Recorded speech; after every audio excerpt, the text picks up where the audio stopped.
নমস্কার বন্ধুরা, সন্দেশের পক্ষ থেকে সকলকে জানাই সাদর আমন্ত্রণ। আজকে আমার রেসিপি কচুরলতি দিয়ে চিংড়ি মাছ। তাহলে চলুন রেসিপিটি শুরু করা যাক।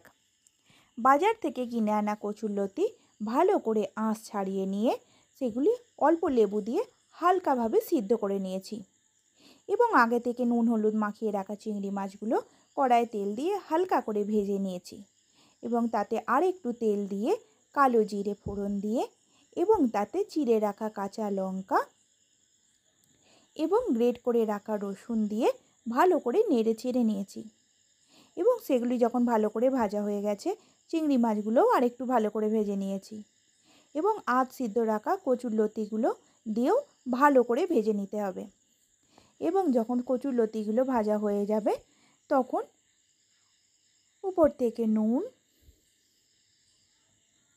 হলুদ গুঁড়ো, শুকনো লঙ্কা এবং ব্যালেন্স ঠিক রাখার জন্য অল্প করে চিনিও দিয়ে নিয়েছি এবং এগুলো দিয়ে যখন ভালো করে নাড়াচাড়া করে নেব তখন আগে থেকে বেটে রাখা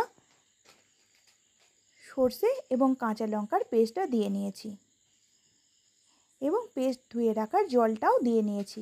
এই জলটা নাড়তে নাড়তেই কিন্তু আমাদের রেডি হয়ে যাবে কচুরলতি দিয়ে চিংড়ি মাছ। এই যখন নাড়তে নাড়তে জলটা প্রায় শুকিয়ে আসবে তখনই কিন্তু রেডি কচুরলতি দিয়ে চিংড়ি মাছ।